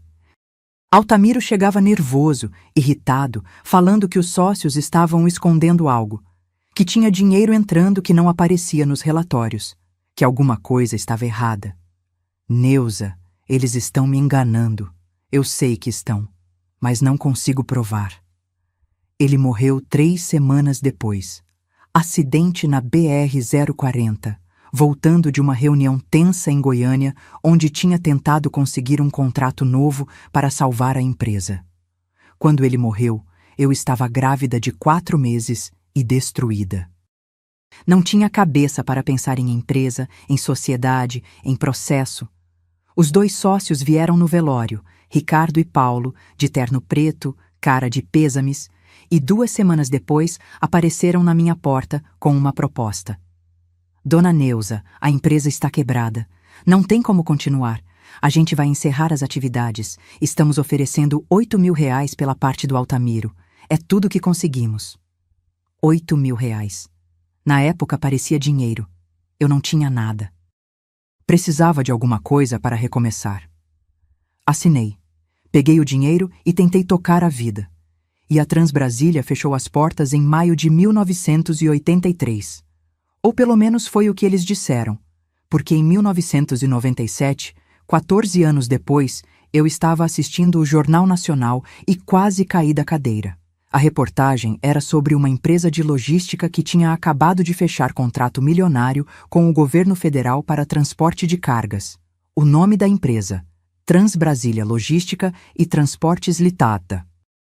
A mesma empresa. Só que agora ela não era mais quebrada, era gigante. Frota de 50 caminhões, sedes em 4 estados, contratos com grandes redes de supermercado e com o próprio governo. Senti o sangue gelar. Liguei para o número que aparecia no site da empresa. Falei com uma secretária. Perguntei pelos sócios. Ela confirmou. Ricardo Fonseca e Paulo Mendes. Os mesmos. Aqueles homens tinham mentido para mim. Tinham dito que a empresa estava falida, me pagado migalhas pela parte do Altamiro e depois reconstruído tudo sozinhos. Ficaram com tudo. Eu não sabia o que fazer. Não tinha dinheiro para advogado. Não tinha conhecimento jurídico. Era só uma viúva com um filho adolescente, trabalhando 16 horas por dia para sobreviver. Guardei aquela informação no peito como um caco de vidro. Doía, mas eu não tinha como tirar. Até 2003. Eu estava na Igreja Batista de Ceilândia num domingo de manhã. O pastor tinha convidado um advogado para dar uma palestra sobre direitos trabalhistas para a comunidade. O homem tinha uns 50 anos, cabelo grisalho, óculos de grau fino, um jeito calmo de falar que passava confiança. No final da palestra, ele disse: "Se alguém aqui tiver alguma dúvida jurídica, pode me procurar. Faço alguns trabalhos pro bono para quem não pode pagar." Eu fiquei. Quando todo mundo saiu, me aproximei dele com as pernas bambas de nervosismo. "Doutor, meu nome é Neuza. Eu queria uma orientação sobre uma sociedade que meu falecido marido tinha. Acho que fui enganada." Dr. Eugênio Barreto me ouviu durante 1 hora, anotou tudo, pediu os documentos que eu tinha, a certidão de óbito do Altamiro, o contrato de sociedade, o recibo dos R$ 8.000 que recebi. 3 semanas depois, ele me chamou no escritório dele, um lugar pequeno, simples, mas organizado. "Dona Neuza, a senhora foi roubada, legalmente roubada, mas roubada. Esses sócios se aproveitaram da sua vulnerabilidade, te pagaram uma ninharia e ficaram com tudo. Vou entrar com um processo, mas preciso que a senhora entenda. Isso pode levar anos, décadas até, e não há garantia de que a gente ganhe." "Eu entendo, mas eu preciso tentar, pelo Altamiro, por mim, pelo meu filho. Então vamos à luta." E foi exatamente isso, uma luta, de 2003 até 2023. 20 anos de processo, recursos, apelações, perícias contábeis, testemunhas. A Transbrasília contratou escritórios caríssimos para se defender. Alegaram que a empresa quebrou mesmo em 1983 e que a que existe hoje é outra, fundada em 1985. Mas Dr. Eugênio provou que era a mesma razão social, mesmos sócios, continuidade fiscal. Provaram que Ricardo e Paulo tinham escondido contratos, desviado dinheiro, mentido sobre a falência, que eles sabiam que a empresa tinha potencial, mas queriam ficar com tudo. Então empurraram o sócio minoritário, Altamiro, para fora, oferecendo migalhas para a viúva vulnerável. Em 2018, ganhamos em primeira instância, mas eles recorreram. Em 2020, ganhamos em segunda instância. Eles recorreram de novo. Em 2022, o Superior Tribunal de Justiça deu ganho de causa definitivo. Eu tinha direito à indenização equivalente aos 15% que Altamiro tinha na empresa, calculado desde 1983 com correção monetária, juros, tudo. R$ 2.300.000. O dinheiro caiu na minha conta em abril de 2023, 2 semanas antes de Renato ganhar na loteria. E eu não contei para ele. Sabe por quê? Porque eu queria que fosse surpresa. Queria chegar para o meu filho e dizer: "Filho, consegui.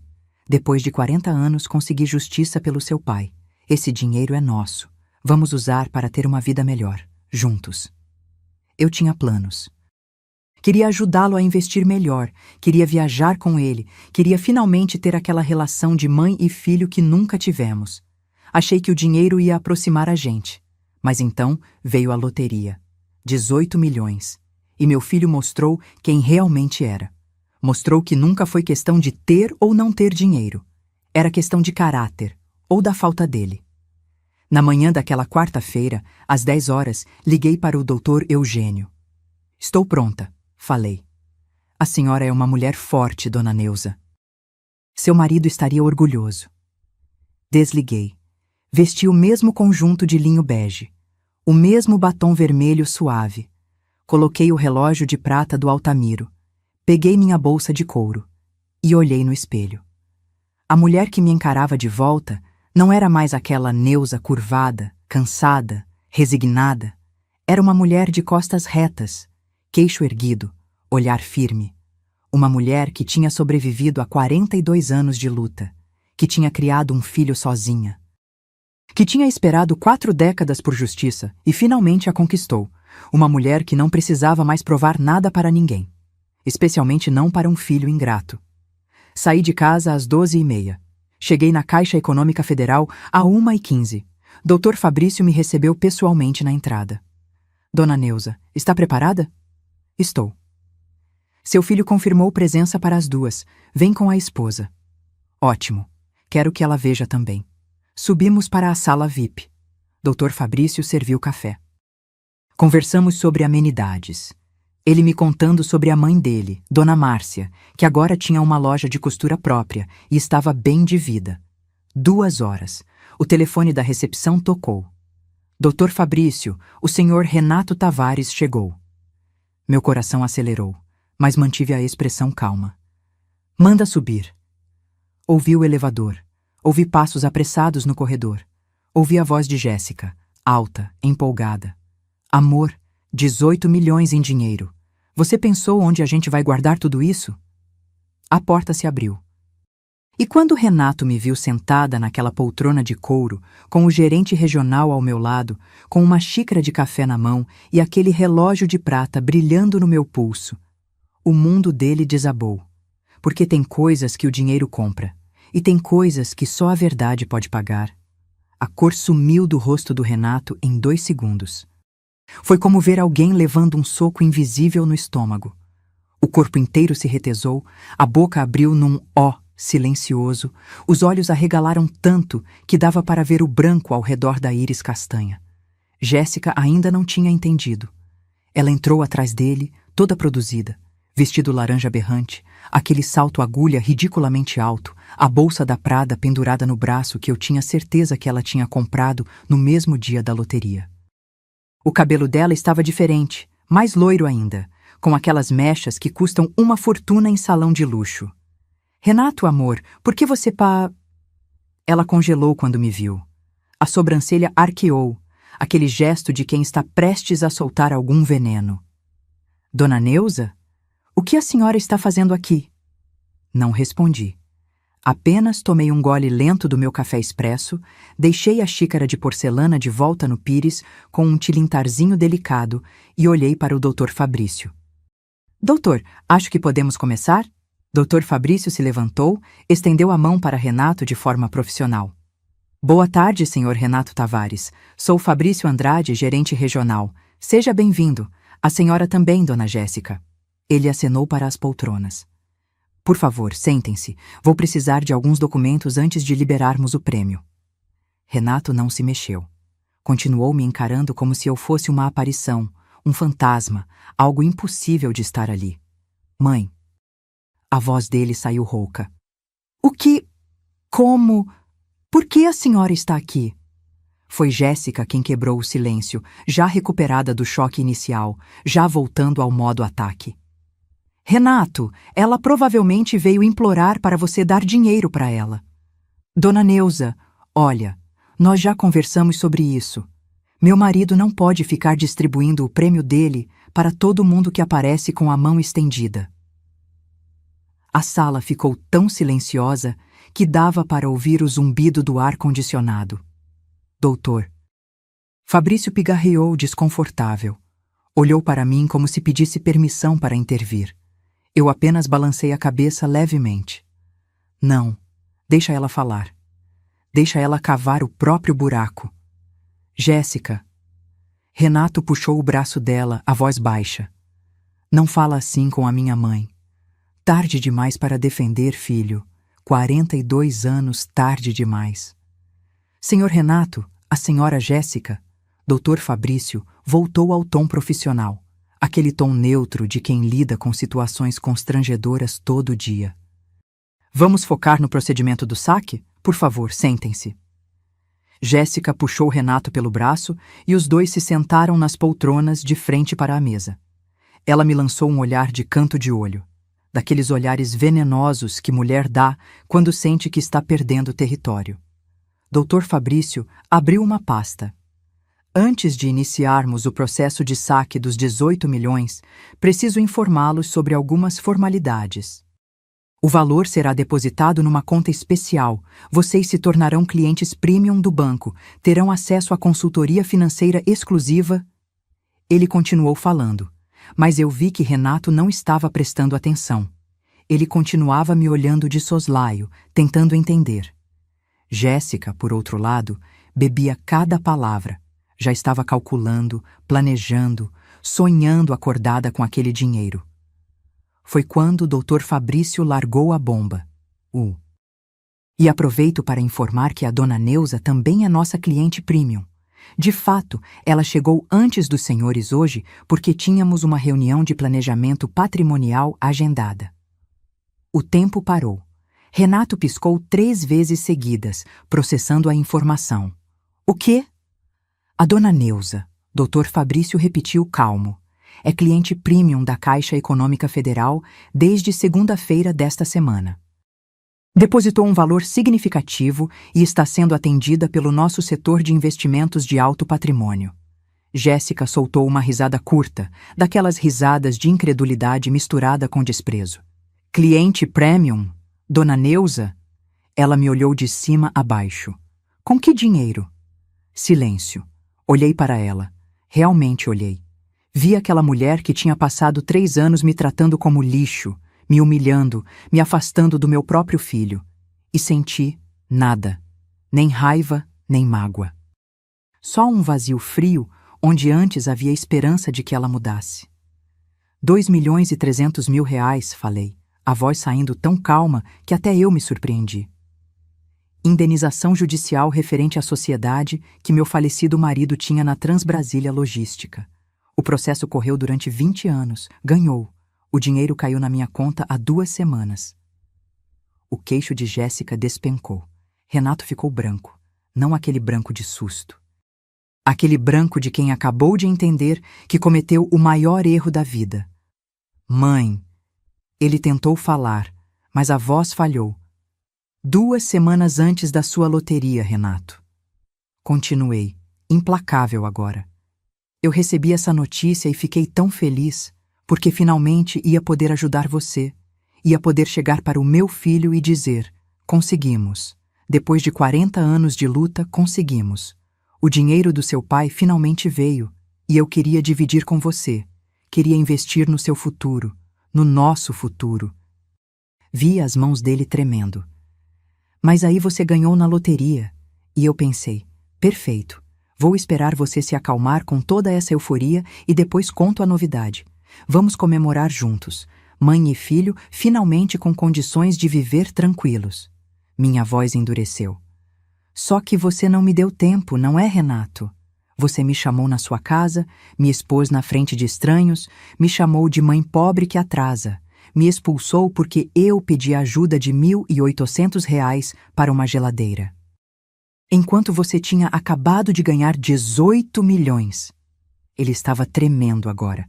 Tremendo mesmo, as mãos apertando os braços da poltrona. Eu não sabia, sussurrou. Claro que não sabia. A voz saiu mais alta do que eu pretendia. Respirei fundo. Voltei ao tom calmo. Você não sabia porque nunca se interessou. Nunca perguntou como eu estava. Nunca quis saber da minha vida. Para você, eu sempre fui só a mãe, aquela obrigação que você carregava, aquela pedra no sapato que te lembrava de onde você veio. Jéssica tentou intervir, a voz saindo esganiçada. Dona Neuza, a senhora está exagerando. Renato sempre... Sempre o quê? Girei a cabeça para ela tão rápido que ela deu um pequeno pulo na cadeira. Sempre me amou? Sempre me respeitou? Sempre me tratou com dignidade? Me diz, Jéssica, em qual das suas festas eu fui tratada como a mãe do seu marido? No casamento, quando me colocaram na mesa 17, perto da cozinha? Ou no churrasco, quando você disse que meu bolo caseiro era fofo, com aquele tom de deboche? Ela ficou vermelha. Abriu a boca para responder, mas não saiu som nenhum. Dr. Fabrício pigarreou novamente. Talvez seja melhor eu dar um tempo para a família conversar. Não precisa, Dr. Fabrício. Levantei da poltrona, peguei minha bolsa. Eu já terminei minha reunião. Os documentos da minha viagem para a Europa já estão prontos? Sim, dona Neuza. 6 meses, passagens de primeira classe, hotéis reservados, tudo conforme a senhora pediu. Perfeito. Europa. Primeira classe. 6 meses. Vi o choque se multiplicar no rosto de Renato. Ele se levantou num pulo, quase derrubando a poltrona. Mãe, espera. Eu preciso falar com a senhora. Não, Renato. Você não precisa. Olhei para ele pela última vez naquele dia. Você precisa sacar seus 18 milhões, comprar sua Porsche, sua casa de 5 milhões, viajar para Dubai, fazer tudo o que planejou comigo sentada no sofá, invisível, irrelevante. Mãe, por favor. Eu não estou com raiva, filho. Estou em paz. E era verdade. Eu realmente estava. Durante 42 anos, eu me culpei. Achei que tinha falhado como mãe. Que se eu tivesse dado mais, feito mais, sido mais, você me amaria. Mas agora eu entendi. Não é sobre mim. Nunca foi. É sobre você. Sobre quem você escolheu ser. Caminhei em direção à porta. Dr. Fabrício abriu para mim, sempre gentil. Dona Neuza, a voz de Renato estava embargada agora. Eu... sinto muito. Eu não sabia. Se eu soubesse... Parei na porta. Virei. Se você soubesse o quê, Renato? Que eu tinha dinheiro. Aí sim eu mereceria respeito? Aí sim eu seria boa o suficiente para estar na sua vida? Balancei a cabeça. Isso só prova meu ponto. Você não perdeu uma mãe pobre. Você perdeu uma mãe que te amava incondicionalmente. E diferente de prêmio de loteria, isso não se recupera. Saí. Ouvi um barulho atrás de mim. Algo caindo, um corpo desabando. Ouvi Jéssica gritando, Renato! Renato! Alguém ajuda! Mas eu não voltei. Entrei no elevador, apertei térreo. E quando as portas se fecharam, cortando a visão daquela sala VIP, daquele filho desmoronando, daquela vida que não era mais minha, eu respirei. Pela primeira vez em 42 anos, respirei sem o peso de carregar alguém que nunca quis ser carregado. Do lado de fora do banco, o sol de Brasília estava forte. Eram 2:30 da tarde. O céu estava daquele azul impossível que só Brasília tem. Peguei meu celular. Liguei para Dr. Eugênio. Doutor, pode confirmar minha passagem? Quero partir semana que vem. Para Paris? Para Paris? Sempre quis conhecer a Torre Eiffel. Acho que está na hora de eu viver um pouco para mim, não acha? Do outro lado, ele riu. Mais do que na hora, dona Neuza. Mais do que na hora. Desliguei. Chamei um Uber. E quando o carro chegou, um Comfort, porque eu podia escolher agora, eu entrei e disse o endereço da minha casa em Ceilândia. Mas não era mais uma casa de mulher quebrada. Era a casa de uma mulher que tinha vencido. Porque quando você passa a vida inteira provando seu valor para quem não quer ver, o dia em que você para de provar é o dia em que você realmente vence. Eu não vi o momento exato em que Renato desmaiou, porque já estava no corredor, a porta se fechando atrás de mim. Mas ouvi. Ouvi o baque surdo de um corpo de 90 quilos batendo no chão de mármore. Ouvi Jéssica gritar histérica. Ouvi Dr. Fabrício ligar para a enfermaria do banco. Fiquei parada ali, A mão ainda na maçaneta, o coração batendo acelerado. Por um segundo, apenas um segundo, quase voltei, porque sou mãe. E mãe, por mais ferida que esteja, ainda sente aquele puxão no peito quando o filho cai. Mas então lembrei das palavras dele. Mãe pobre que me atrasa. E meus pés continuaram andando. Tinha uma salinha de espera ali do lado, com sofás de couro e uma máquina de café. Sentei. Não ia embora sem saber se ele estava bem. Não sou desumana. Mas também não ia voltar correndo feito cachorro que apanha e volta. 5 minutos depois, Dr. Fabrício apareceu. Dona Neuza, ele está acordando. A enfermeira está lá. Foi um desmaio emocional. Nada grave. Mas... Ele hesitou. Ele está pedindo pela senhora. Implorando, na verdade. Ele está bem o suficiente para continuar o procedimento do saque? Dr. Fabrício piscou, surpreso com a frieza da minha pergunta. Está sim, mas talvez seja melhor remarcar. Não, ele veio sacar o dinheiro. Deixa ele sacar. Levantei. E eu vou assistir. Voltei para a sala VIP. A cena era patética. Renato estava sentado no chão, apoiado na parede, a gravata afrouxada, o cabelo bagunçado, o rosto ainda pálido. Tinha um hematoma se formando na testa onde bateu ao cair. A enfermeira, uma moça jovem, de jaleco branco, estava verificando a pressão dele. Jéssica estava agachada ao lado, as mãos no rosto dele, tentando parecer a esposa preocupada. Mas nos olhos dela eu vi outra coisa: cálculo. Ela estava preocupada, sim, mas não com o Renato. Com o dinheiro que ele podia ou não conseguir sacar naquele estado. Quando o Renato me viu na porta, os olhos dele encheram de lágrimas. Mãe! A voz saiu fraca, quebrada. Entrei. Sentei na mesma poltrona de antes. Cruzei as pernas. Esperei. A enfermeira terminou o procedimento. Pressão está normal agora. Foi choque emocional mesmo. O senhor precisa ficar calmo, respirar fundo, beber água. Ela ofereceu um copo. Renato pegou com as mãos tremendo. Bebeu em goles pequenos. Eu vou deixar vocês conversarem, a enfermeira disse discreta, saindo e fechando a porta. Dr. Fabrício ficou, mas se posicionou num canto discreto, mexendo em papéis, fingindo que não estava ouvindo. O silêncio na sala era denso, pesado. Foi Renato quem quebrou, a voz saindo rouca. Mãe, eu não tenho palavras. Então não fala. Minha voz estava calma, gelada. Assina os papéis, pega teu dinheiro e vai viver tua vida de milionário. Não! Ele tentou levantar, mas as pernas ainda estavam fracas. Ficou de joelhos. Não, mãe, por favor, deixa eu explicar. Explicar o quê, Renato? Olhei para ele nos olhos. Explica como você me chamou de peso morto.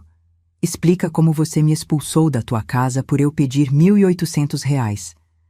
Explica como você ficou sentado no teu apartamento, comendo sushi de R$ 300, enquanto eu estava no sofá invisível. Vai, explica. Ele baixou a cabeça. As lágrimas pingaram no chão de mármore. Eu fui um lixo. Eu sei. Eu não tenho desculpa. Você está certo. Não tem desculpa. Respirei fundo. Sabe o que mais dói, filho? Não é nem o desrespeito. É saber que você só está arrependido porque descobriu que eu tenho dinheiro.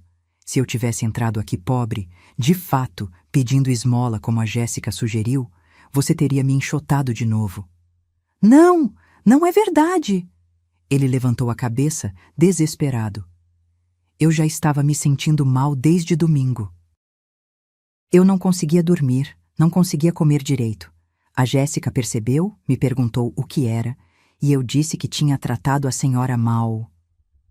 Ah, é? Olhei para Jéssica. E o que sua esposa disse quando você contou isso? Jéssica ficou vermelha. Desviou o olhar. Renato também desviou. Fala, Renato, o que ela disse? Silêncio. Ela disse que você tinha feito certo. Não era pergunta, era afirmação. Disse que você precisava estabelecer limites e que eu ia virar uma sanguessuga. Não foi? Jéssica explodiu. Olha, dona Neuza, eu não sabia que a senhora tinha dinheiro. Se eu soubesse... Aí está. Bati a mão no braço da poltrona com tanta força que todos pularam. Esse é o problema. Se eu soubesse que a senhora tinha dinheiro, é só isso que importa para vocês. Dinheiro, não caráter, não história, não amor, só dinheiro. Levantei da poltrona, peguei minha bolsa. Mãe, não! Renato tentou levantar de novo, conseguiu dessa vez, cambaleou até mim. Por favor, me dá uma chance. Uma chance de consertar isso. Consertar? Ri. Mas não tinha humor nenhum naquela risada. Renato, você não quebrou um prato, você quebrou 42 anos. Como é que conserta isso? Me diz. Eu vou mudar, eu prometo, eu vou ser o filho que a senhora merece. Não, balancei a cabeça. Você vai ser o que você sempre foi. Um homem que mede o valor das pessoas pela conta bancária delas. E sabe de uma coisa? Eu não quero um filho assim. O rosto dele se desfez. Literalmente se desfez. A boca tremeu, os olhos transbordaram, o corpo inteiro começou a sacudir com soluços. Mãe, eu te amo. Talvez você ame. Minha voz estava firme agora, sem raiva, sem dor. Apenas final. Mas amor que só aparece quando convém. Amor que depende de conta bancária. Amor que vem depois da humilhação. Esse tipo de amor eu não preciso mais. Olhei para Dr. Fabrício. Doutor, eu já finalizei tudo o que precisava aqui. Pode continuar com o atendimento do Sr. Renato. Sim, dona Neuza. Me virei para sair. Mãe, por favor! Renato gritou, a voz ecoando na sala inteira. Não me abandona, eu preciso da senhora. Parei, virei de volta e olhei para ele, para aquele homem de 42 anos chorando feito criança, desesperado, destruído. E disse a frase que eu tinha ensaiado na minha cabeça a noite inteira. Renato, eu não te abandonei. Você me expulsou. Existe diferença. E agora você vai ter que viver com essa escolha. Você ganhou 18 milhões de reais na loteria. Parabéns. Compra o que você quiser. Viaja para onde quiser. Casa nova, carro importado, roupas de grife. Tudo que sempre quis. Mas tem uma coisa que você não vai conseguir comprar de volta. Fiz uma pausa. O maior prêmio que você já teve. Uma mãe que te amava incondicionalmente. Sem dinheiro, sem interesses, sem condições. Só amor. E isso, meu filho, isso não tem resgate, não tem segunda via, não tem como recuperar. O choro dele se transformou num uivo. Um som de dor tão profundo que até Dr. Fabrício baixou os olhos, desconfortável. Jéssica tentou uma última cartada. Dona Neuza, a senhora está sendo injusta. Renato errou, mas todo mundo merece uma segunda chance. A senhora não pode jogar fora a família assim. Olhei para ela com tanto desdém que ela deu um passo para trás. Família? Repeti a palavra devagar. Jéssica, onde você estava quando esse menino chorava com febre e eu passava a noite acordada esfriando a testa dele? Onde você estava quando eu vendia meu almoço para pagar o lanche dele na escola? Onde você estava nos 15 anos que eu acordei de madrugada para fazer marmita? Você não sabe nada sobre família. Você sabe sobre interesse. E agora que descobriu que eu também tenho dinheiro, de repente virei família que não pode ser jogada fora. Ela ficou muda. Renato, olhei para meu filho uma última vez. Eu libero você da culpa. Pode viver tua vida. Feliz, rico, livre da mãe pobre que atrasa. Eu vou fazer o mesmo. Vou viver minha vida. E pela primeira vez em mais de 40 anos, vou viver para mim. Saí. Dessa vez, não ouvi nenhum baque, nenhum desmaio. Só ouvi choro. Um choro de homem que tinha acabado de perceber que existem perdas que dinheiro nenhum repõe. No elevador, sozinha, olhei para o relógio do Altamiro no meu pulso. Eram 3h15 da tarde. Consegui, amor, sussurrei para o relógio. Consegui a justiça que você merecia e consegui finalmente a dignidade que eu mereço. As portas do elevador se abriram no térreo. Saí. A luz do sol bateu no meu rosto. E pela primeira vez em décadas, aquela luz não me pareceu pesada. Pareceu liberdade, porque existe um tipo de vitória que não vem com festa, com comemoração, com gritos de alegria. Vem com silêncio, com paz. Com a certeza de que você fez o que precisava fazer, mesmo que doesse, especialmente quando doía. Os dias que se seguiram foram estranhos. Não ruins, não bons, apenas diferentes. Acordava de manhã e não tinha marmita para fazer. Não tinha roupa de ninguém para lavar. Não tinha telefone tocando com Renato pedindo alguma coisa, porque ele nunca pedia nada mesmo, então nem isso mudou. Mas a diferença era interna. Era eu olhando no espelho e vendo outra pessoa. Uma pessoa que tinha dito não. Que tinha estabelecido limites. Que tinha escolhido a própria dignidade. Na quinta-feira, 2 dias depois da cena no banco, meu telefone tocou 47 vezes. Todas do Renato. Eu contei. Não atendi nenhuma. Ele mandou mensagens, dezenas delas. Mãe, por favor, atende. Mãe, eu preciso falar com a senhora. Eu sei que errei. Deixe eu consertar. Mãe, não me ignora assim. E por último, às 11 da noite. Eu te amo. Sempre amei. Só não sabia demonstrar. Me perdoa. Deixei todas no visto. Porque perdão não é sobre palavras bonitas digitadas às pressas. Perdão é sobre mudança real. E mudança não acontece em 2 dias. Na sexta-feira, comecei a organizar minha viagem. Dr. Eugênio tinha me conectado com uma agência especializada em viagens para a terceira idade. A atendente, Carla, foi incrível. Montou um roteiro de 6 meses pela Europa. Paris, Roma, Barcelona, Lisboa, Amsterdã, Praga. Dona Neuza, a senhora vai amar. Vai conhecer lugares que só via em filme. Vai comer comida de verdade. Vai viver. Viver. Que palavra estranha aos 67 anos.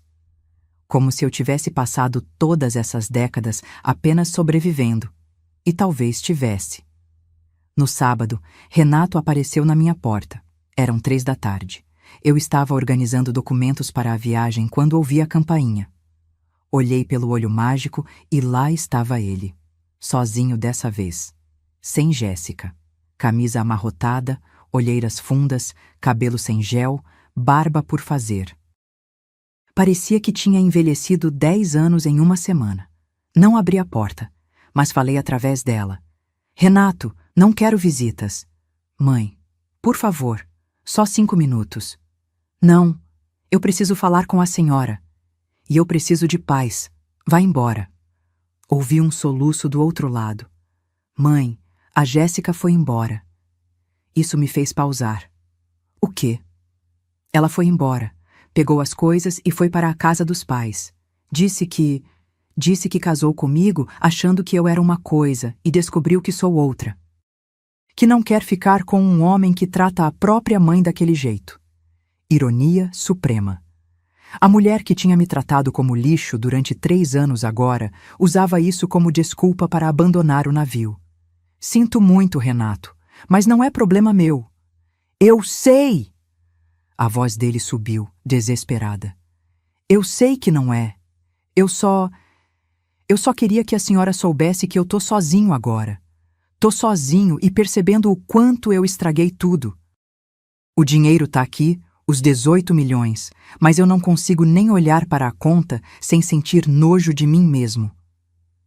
Encostei a testa na porta. Fechei os olhos. Respirei fundo. Renato, você precisava cair para aprender a levantar direito. Eu não posso fazer isso por você. Mas eu preciso da minha mãe. Não, filho.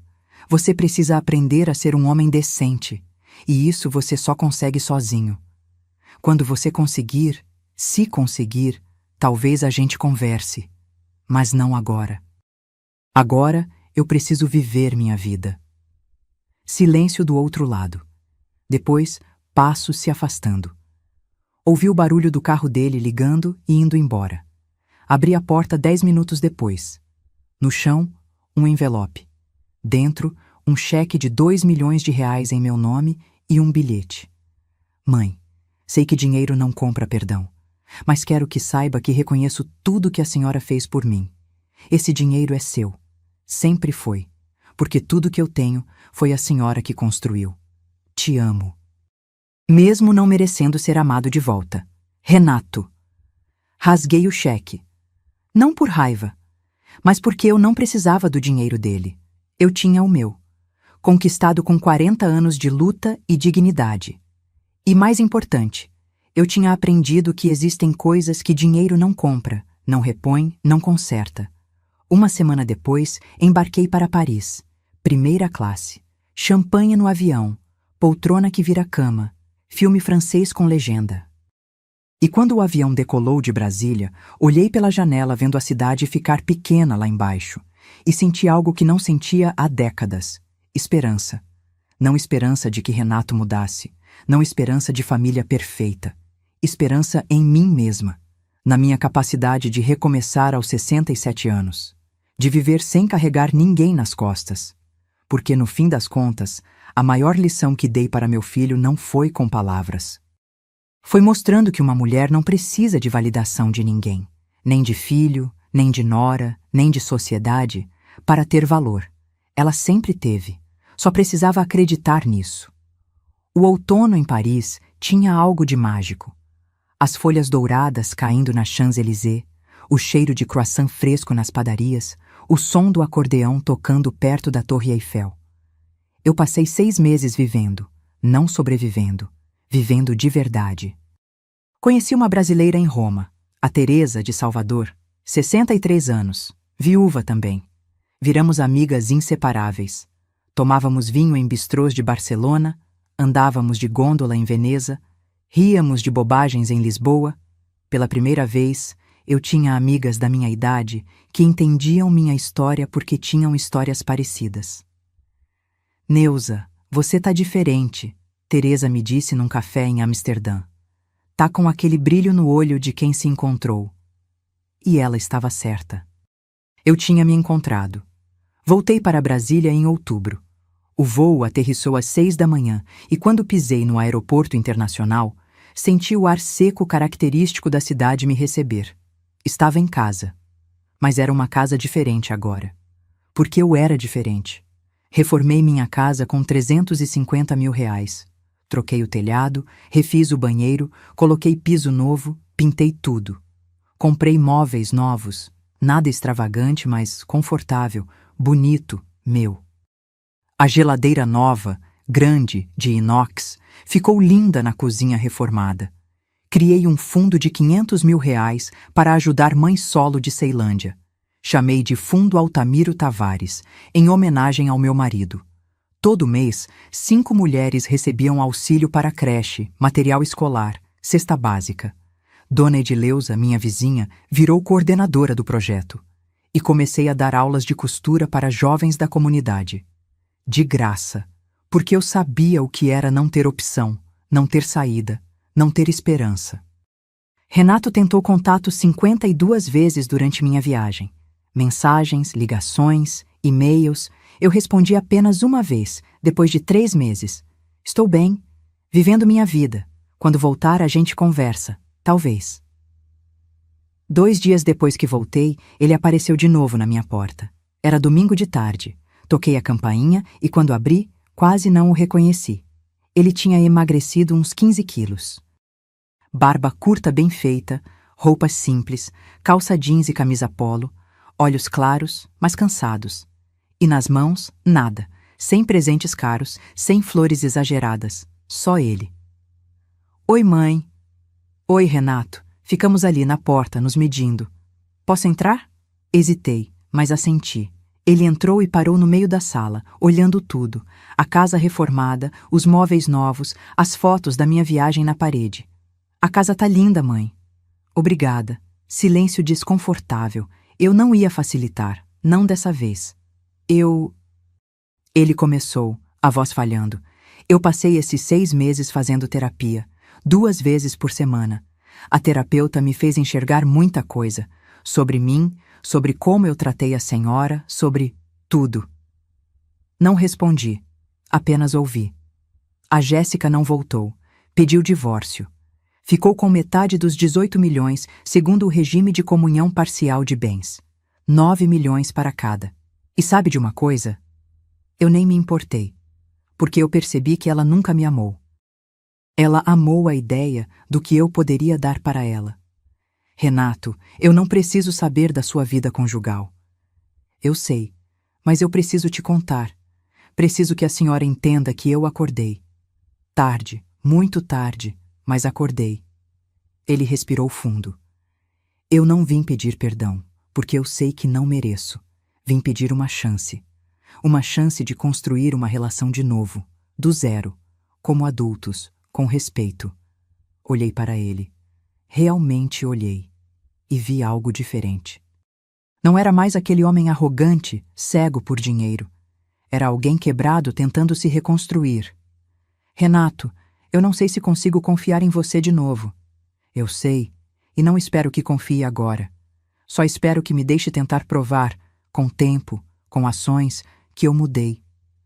Sentei no sofá novo. Ele ficou de pé, esperando permissão para sentar. Não dei. Ainda não. Se eu aceitar isso, e é um SI bem grande, vai ser com condições. Primeira, terapia contínua, não é negociável. Segunda, você me trata com respeito sempre, tenha eu dinheiro ou não. Terceira, eu não sou muleta emocional. Você resolve seus problemas, eu resolvo os meus. Quarta, limites. Eu tenho minha vida agora, viagens, projetos, amigas. E você vai respeitar isso. Aceito. Tudo. E quinta, fiz uma pausa. Perdão não é esquecimento. Eu vou perdoar porque é melhor para mim, não para você. Mas eu nunca vou esquecer o que você me fez sentir. E você vai ter que viver com isso. Ele assentiu, os olhos marejados. Eu entendo e aceito, porque eu também não vou esquecer. Vou carregar isso como lembrança do homem que eu nunca mais quero ser. Fiquei em silêncio por um longo momento. Depois, apontei para a poltrona. Senta, vou fazer café, e você vai me contar direito como foi essa terapia. Vi o alívio tomar conta do rosto dele. Não era perdão completo, não era tá tudo bem. Era um começo, pequeno, frágil, mas honesto. Enquanto preparava o café na cozinha, olhei para o relógio do Altamiro que agora ficava numa prateleira especial que mandei fazer. Ele não vai ser o filho perfeito que eu sonhei, sussurrei para o relógio. Mas talvez, com o tempo, ele seja um filho decente. E talvez isso seja suficiente. Porque no fim, a maior lição que aprendi nesses 6 meses não foi sobre vingança ou justiça. Foi sobre mim mesma, sobre saber que eu mereço respeito, que eu tenho valor, que eu não preciso me anular para ser amada. E se Renato aprendeu algo, foi isso. O dinheiro não revelou quem ele era, apenas mostrou quem ele escolheu ser. E agora, sem as máscaras, sem as desculpas, ele tinha a chance de escolher de novo. Desta vez, eu esperava que ele escolhesse melhor. Se esta história tocou seu coração, deixe nos comentários de onde você está assistindo e qual foi a parte que mais te emocionou. E se você conhece alguém que precisa ouvir que nunca é tarde para recuperar a própria dignidade, compartilhe esta história, porque no fim, todos nós merecemos ser vistos, valorizados e amados pelo que realmente somos, não pelo que temos.